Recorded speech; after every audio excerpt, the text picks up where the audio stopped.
नमस्कार दोस्तों, मेरा नाम है विक्की सौर्य। मैं स्वागत करता हूं आप सभी का एक बार फिर से हमारे डिजिटल जर्नलिस्ट टीम पे, जहां पर हम बिजनेसेस और स्टार्टअप्स रिलेटेड बातें करते हैं। चलिए दोस्तों, बिना देरी के आज के बिजनेस शुरू करते हैं। सबसे पहले न्यूज़ निकल के आ रही दोस्तों इंडियन फाइनेंस मिनिस्ट्री की तरफ से। तो भाई उन्होंने सारे गवर्नमेंट डिपार्टमेंट्स को और सारे जो मिनिस्टर्स थे सबको ये वार्न किया और बोल दिया है कि आप अपने एक्सपेंसेस को, जो अनवांटेड एक्सपेंसेस होते हैं, सबको कम कीजिए। और उन्होंने जो एक्सपेंसेस में शामिल किए हैं वो है जैसे वेस्टफुल हो गया, कंट्रोलेबल एक्सपेंसेस हो गया, या फिर जो उसको जैसे भी एक्सपेंसेस अवॉइड करने लायक होते हैं। और भी इसमें रिलेटेड कई सारे एक्सपेंसेस है, जैसे अलाउंस, जो ओवर टाइम का जो अलाउंस मिलता है, और साथ ही साथ जो ट्रेवल में एक्सपेंस होता है बहुत ज़्यादा, तो उसमें से उनको कट करने के लिए बोला गया, बेसिकली कम करने के लिए बोला गया है, ताकि तभी से जीडीपी की जो ग्रोथ होगी फाइनेंशियल 2022 में असर दिखा पाएगी, वरना वो और भी नीचे जा सकती है।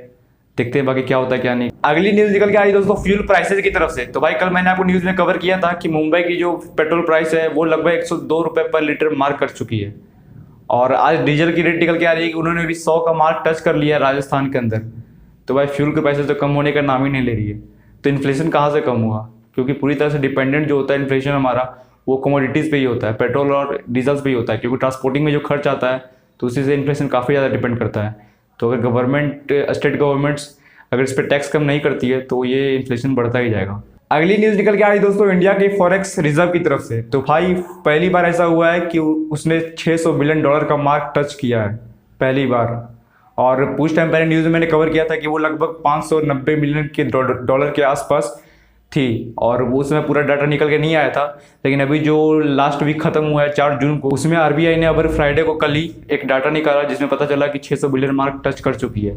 और अगर मैं बताऊं तो ये जो लास्ट वीक चला था 4 जून का, उसी में लगभग $6 बिलियन का फॉरेक्स जो रिजर्व है वो आया था, और इसी के साथ $600 बिलियन का मार्क टच करके पार हो चुकी है। अगली न्यूज़ निकल के आई दोस्तों Richard Branson on virgin Atlantic की तरफ से। तो भाई उन्होंने अभी पार्टनरशिप किया है टीसीएस के साथ, ताकि उनके जो सारे ऑपरेशन थे एयरलाइन के वो टेक्नोलॉजिकल बेस्ड हो जाएं।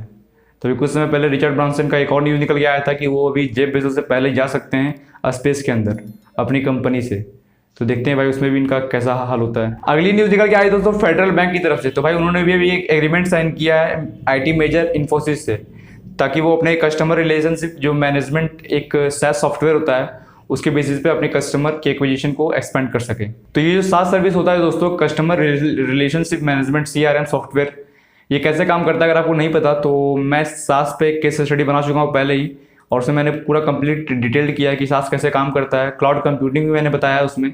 तो मैं आई बटन में लिंक दे दे रहा हूँ, आप जाके चेक कर लेना, आपको डिटेल में समझ में आ जाएगा कि कैसे मेजर बड़ी जो कंपनीज होती हैं वो कैसे SaaS बेस्ड जो सॉफ्टवेयर होते हैं उसका यूज करके अपने मार्केट ग्रोथ को टॉप लेवल पे ले जाती हैं। ठीक है, अगली न्यूज़ निकल के आई दोस्तों बायोटेक फर्म माइलेव डिस्कवरी सॉल्यूशंस की तरफ से।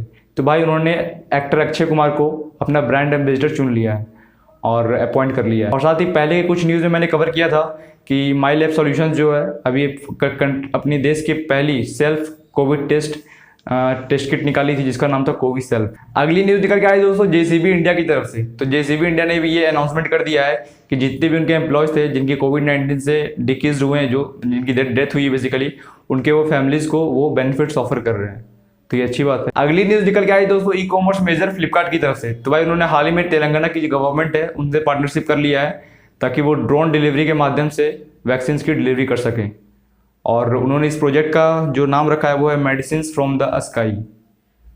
तो देखिए इनका ये जो ड्रोन डिलीवरी वाला सिस्टम है कहाँ तक सफल हो पाता है हमारे तेलंगाना में। अगली न्यूज़ निकल के आई दोस्तों मैकडोनल्ड्स की तरफ से। तो भाई मैकडोनल्ड्स ने भी ये कहा है कि उनका भी जो डाटा है वो ब्रीच हुआ है, और उनका जो मार्केट है जिसमें US, साउथ कोरिया और ताइवान के वहाँ के जो सिस्टम्स थे उनमें से जो हैकर हैं वो उनका डाटा ब्रीच किए हैं सिस्टम्स के अंदर घुस के। तो भाई ये जो डाटा ब्रीच का जो कंसर्न चल रहा है ऑल ओवर द वर्ल्ड में, सिर्फ इंडिया के अंदर नहीं है, बहुत सारे देशों में ऑल ओवर द वर्ल्ड है, तो ये बहुत ज़्यादा हो रहा है। भले ही आजकल तो इंटू इंक्रिप्शन भी कई सारे आ गए हैं, लेकिन हैकर्स उन्हें भी हैक कर लेते हैं क्योंकि वो बहुत ज़्यादातर सेफ्टी प्रोवाइड नहीं कर सकता है। अगली न्यूज़ निकल के आ रही है दोस्तों auto finance company Shriram transport finance की तरफ से। तो भाई उन्होंने भी अभी फंड रेज किया है लगभग 2000 करोड़ का, और उन्होंने हाल ही में एक इशूड किया था QIP, उन्होंने इससे रेज किया। QIP हो गया जैसे उसका नाम है क्वालिफाइड इंस्टीट्यूशनल प्लेसमेंट से, और उन्होंने जो इसको ओपन किया था वो 7 से 11 जून तक किया था, और ये 4 दिनों के भीतर ही उन्होंने 2000 करोड़ रुपए रेज कर लिए हैं। अगली एक बहुत बड़ी न्यूज़ निकल के आ रही है दोस्तों माइक्रोसॉफ्ट की तरफ से। तो भाई कुछ दिन पहले खबरें ये निकल के आ रही थी कि माइक्रोसॉफ्ट विंडोज़ का नया वर्जन लॉन्च कर सकता है इस साल में, और अभी उन्होंने ये कहा है कि अपनी जो विंडोज़ 10 का जो सपोर्ट मिलता था लोगों को, जो उनके यूजर्स है विंडोज़ 10 के, उनका सपोर्ट ख़त्म हो जाएगा 14 अक्टूबर 2025 तक। उसके पहले सारे जो भी हैं सब शिफ्ट कर सकते हैं, जो इनका नया वर्जन लॉन्च होने वाला है। देखते हैं वैसे ये कब तक लॉन्च होता है दोस्तों। और नए वर्जन में बोला जा रहा है कि इसमें आपको स्काई अपडेट्स मिलेगा, जैसा एंड्रॉयड वगैरह में होता है, iOS वगैरह में जो डायरेक्ट अपडेट्स आते हैं और वहीं से लोग अपडेट कर लेते हैं उससे, तो उस तरह का आपको माइक्रोसॉफ्ट के जो विंडोज़ सॉफ्टवेयर्स होते हैं उसमें आपको मिलेगा। और इनका जो वो होगा विंडोज़ एज अ सर्विस। तो भाई लैस हो गया, पैस हो गया, सैस हो गया, अब ये वैस आएगा विंडोज़ एज अ सर्विस। तो देखते हैं ये कैसा होता है, जब लॉन्च होगा तो पता चलेगा आप लोग को। अगली एक बहुत बड़ी न्यूज़ निकल के आ रही है दोस्तों रिलायंस की तरफ से। तो आप सभी को पता होगा कि पिछले साल फेसबुक ने इन्वेस्ट कर रखा था रिलायंस में, और ताकि उनका पार्टनरशिप अच्छे से बन सके। तो अभी रिलायंस जियो ने एक बोट लॉन्च किया व्हाट्सएप के ऊपर, और अब आप उस बोट को हाई भेज करके, मतलब एक बेसिकली उन्होंने नंबर जारी किया है, जिसका नंबर बताऊँ मैं तो 700077007। यहाँ मैं नंबर हाईलाइट कर दे रहा हूँ, आप देख लो। और आप इस नंबर पे जाके हाई लिखो, HI हाई, बस HI लिखना, डबल आई या ट्रिपल आई नहीं कर देना, सिर्फ HI लिखो। और उसके बाद आपको जो है सो रिचार्ज करने का सिस्टम प्रोवाइड मिल जाएगा। मतलब कि बेसिकली आप अपने जियो के जो नंबर्स होंगे उससे इनको हाई भेजो, और आपका जो जियो नंबर्स का अकाउंट है वो रिचार्ज कर सकते हो आप इससे। तो भाई जियो ऐसे एक्सपेंड कर रहा है, और व्हाट्सएप भी अपने जो पेमेंट्स वाले जो ऑप्शंस थे उनको ऐसे ट्राई करने की कोशिश कर रहा है इंडिया के अंदर। तो देखते हैं भाई व्हाट्सएप का भी जो कॉन्फ्लिक्ट चल रहा था इंडियन गवर्नमेंट से, कि वो उनका जो रूल्स है काफ़ी प्राइवेसी पॉलिसी का, तो कैसे उसको एक्सपेंड करते हैं या कैसे उसको टैकल करते हैं इंडिया के अंदर। वैसे मैं बता दूं कि ये जो नंबर इन्होंने हाईलाइट किया है व्हाट्सएप बोट के नाम से जो लॉन्च किया है, मैंने उस प्रोडक्ट और सर्विस को यूज नहीं किया एक्चुअली, तो मुझे तो कोई एक्सपीरियंस अभी तक नहीं हुआ है। लेकिन हाँ, आप एक्सपीरियंस करके और यूज़ करके इसे कमेंट करके जरूर बताना। अगली न्यूज़ निकल के आ रही दोस्तों ऑटोमेकर कंपनी वॉक्सवैगन और फोर्ड की तरफ से। तो वो भाई अब इंडिया से एग्जिट कर सकते हैं अपने फाइनेंस बिजनेस में। अब उन्होंने ये कहा है कि जो उनके जो कार डीलर्स होते थे और इंडिविजुअल्स जो भी कार खरीदने आते थे, वो उनको फाइनेंस पे कार अलाउ नहीं करेंगे, और उन्होंने इस सर्विस को स्टॉप कर दिया है, और मे भी वो इस मामले में इंडिया से एग्जिट भी कर सकते हैं। अगली न्यूज़ निकल के आई दोस्तों GST काउंसिल की तरफ से, जो कि आज 12 जून है और बैठने वाली थी आज। तो वैसे तो कुछ ज़्यादा खुलासा अभी तक निकल के नहीं आया है, तो जो भी खुलासा होगा अब मैं मंडे की न्यूज़ में कवर करके आपको बताऊंगा।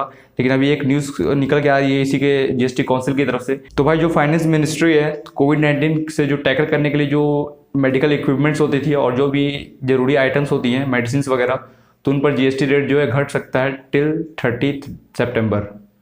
तो ये अच्छी चीज़ है, क्योंकि अभी जो कोविड का सिचुएशन चल रहा है, सबको मेडिकल इक्विपमेंट, जैसे कि हम बात करें तो टेस्टिंग किट्स हो गया, एसेंशियल मेडिसिन हो गया, ऑक्सीजन हो गया, और भी इससे रिलेटेड कई सारे इक्विपमेंट्स होते हैं मेडिकल के, तो उन सब पे जो रेट्स है GST का वो कम हो सकता है, और ये 30 सितंबर तक होगा। बाकी आगे देखते हैं क्या होगा क्या नहीं, और GST से रिलेटेड जो भी आगे न्यूज़ निकल के आएगी मैं मंडे में आपको कवर करके जरूर बताऊंगा, ठीक है। बाकी दोस्तों मैं बता दूं आपको, कल संडे है और कल मेरी अगली केस स्टडी आने वाली है, और अगली केस स्टडी इतनी भी मतलब धांसू होने वाली है, जैसे मैं बताऊँ आपको, तो वो इंडिया के फेविकॉल मैन बोले तो पीडीलाइट इंडस्ट्रीज़ के ऊपर आने वाली है, कि कैसे पीडीलाइट की इंडस्ट्रीज़, या फिर अगर हम बात करें एडेसिव कंपनी, जिसका जो मेजर जो ब्रांड है फेविकॉल, अगर हम कभी मार्केट में लेने जाते हैं कोई भी एडेसिव, तो हम डायरेक्ट बोलते हैं कि हमको फेविकॉल लेना है। तो कैसे वो इतना मतलब सबकॉन्शियसली सबके माइंड में, सभी कस्टमर्स के माइंड में घुसा हुआ है, कि उनका मार्केटिंग स्ट्रेटेजी भी हम लोग डिस्कस करने वाले हैं। उसके साथ साथ पूरी life journey complete case study में लेकर आ रहा हूँ, ठीक है। तो कल 4 से 5 के बीच में शाम में आपको मिल जाएगी वो केस स्टडी। तो वीडियो में बने रहिएगा, और मिलते हैं हम अगली वीडियो में। तब तक के लिए आप सभी खुश रहिए, संतुष्ट रहिए, तंदुरुस्त रहिए। गुड बाय, जय हिंद।